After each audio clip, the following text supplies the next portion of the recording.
Upon waking, your party begins discussing how to proceed.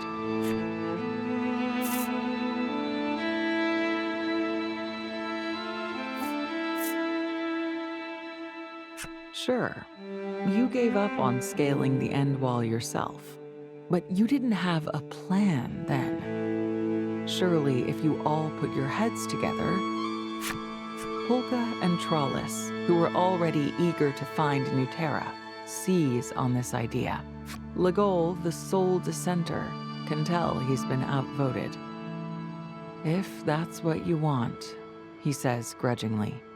And so the party resolves to take another crack at climbing the end wall, but not before checking in on the old woman one last time.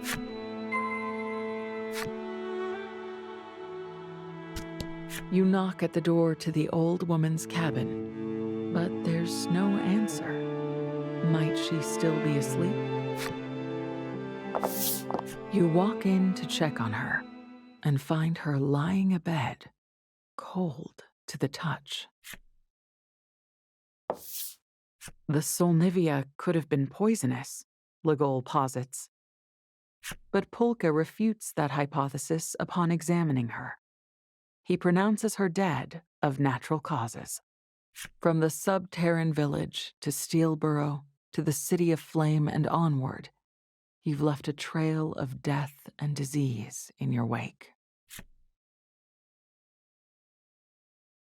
If there is a god of pestilence among us, it's me, Legol says, coming to your defense. Polka counters that were you a god of pestilence, the continued good health of the entire party would be inexplicable and, frankly, illogical. Trollis gently strokes your back and suggests you all give the old woman a proper burial.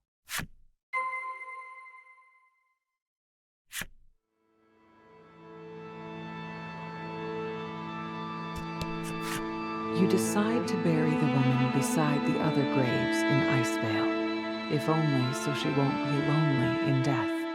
You wish to mark her grave like the others, but you see no wood from which you might fashion something to do so. Didn't we see a few tree ants on the way here? Polka proffers. Tree ant timber would do the job quite well, he explains. So it's decided. You'll fell a tree ant and use its wood to mark the woman's grave.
A masterful victory!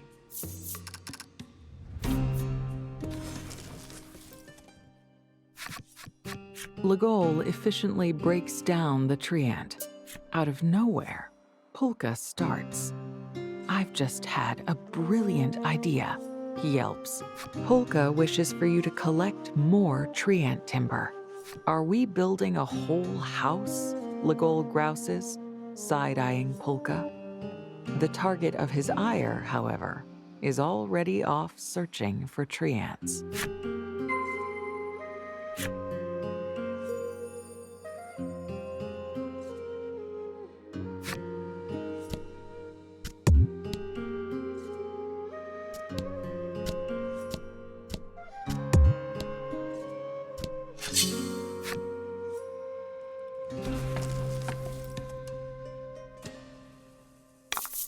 To battle.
Oh!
I expected nothing less.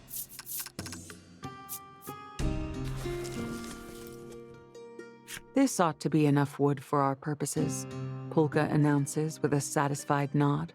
Trollis suggests you stop by the old woman's grave and place a flower on it.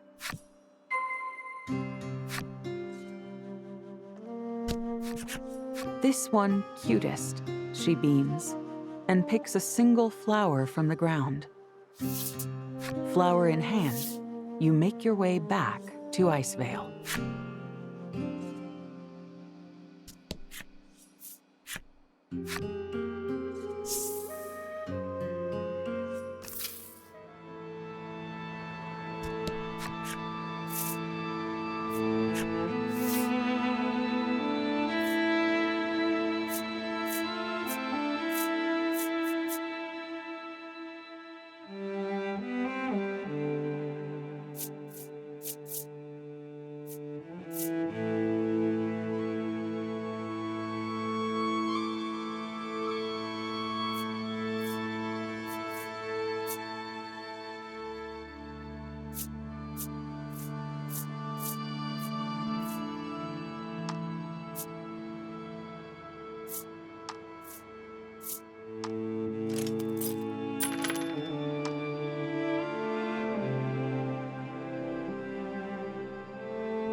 You fashion the wood into a fine marker for her final resting place and place the flower atop it. You clasp your hands to pray, but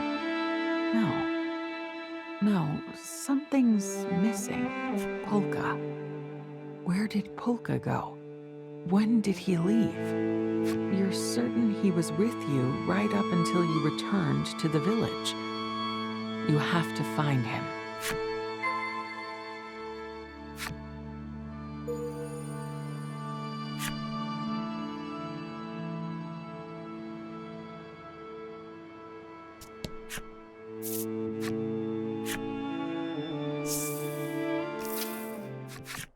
You quickly spot Polka puttering around the sand skiff. He takes notice of you too. "We're all set," he chirps. You gather he's been preparing the sand skiff for your eventual departure. You take your leave of Icevale and prepare to face the Endwall once more.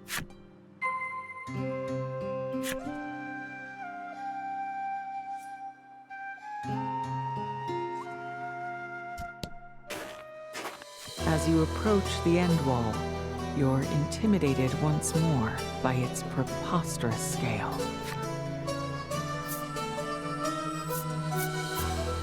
"We'll upgrade the sand skiff," you announce to the party. "What sort of upgrade?" Ligol asks. You give him a smug look. You say all you need to do is make it fly. Polka's glasses catch the light just so. "I thought it would come to this. I'm one step ahead of you," he proclaims. On Polka's orders, you set fire to the wood you gathered earlier.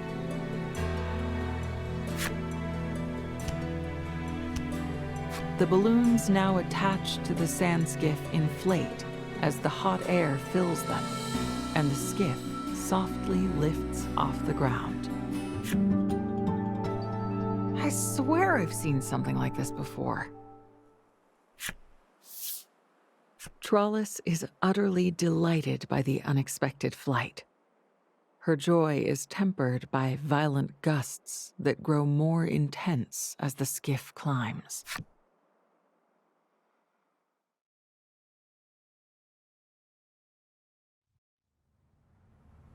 It's a bit too dangerous to continue on, so you seek out a suitable landing spot.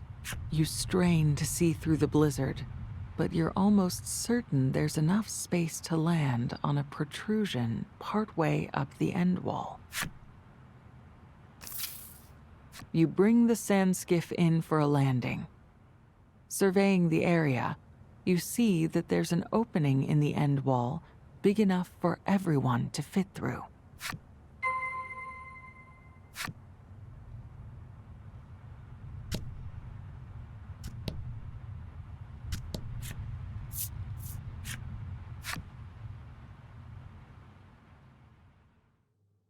You fashion a torch from some of your sand skiff fuel and enter the cave.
Get up.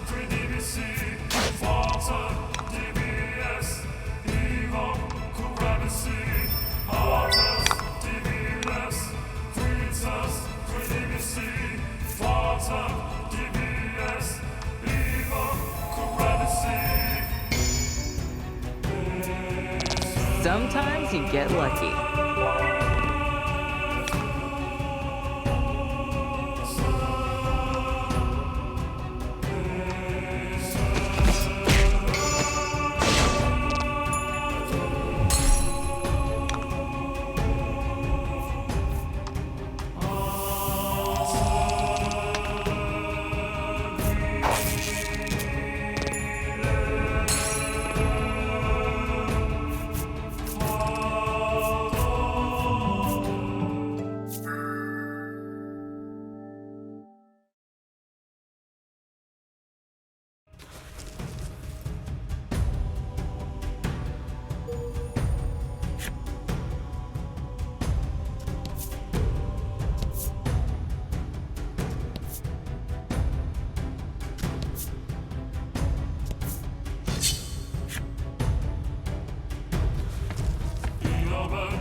Battle time.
You spot two monsters chattering amongst themselves.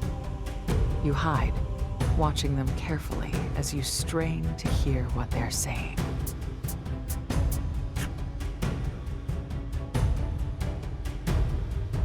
The party hastily scribbles down the snatches of conversation they've heard. You saw more than your fair share of iced-over rocks on the way here. Might the beasts have stashed the treasure somewhere amongst them? While you were lost in thought, the monsters went about their business and vacated the premises. You gather up everyone's notes and stuff them into your pack. You'll be on the lookout for places matching the description you've heard.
sphere of pure light appears before you, gently floating in the air.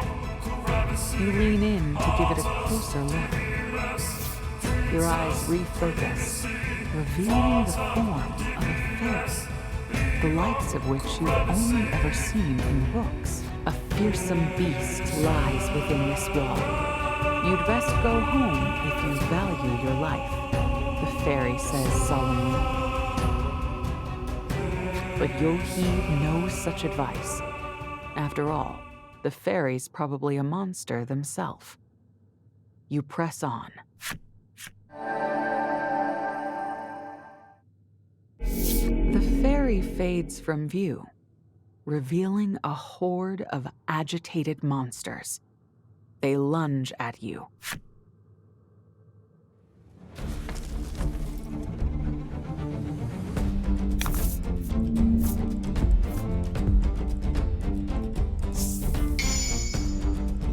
To battle.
The monster's taken care of.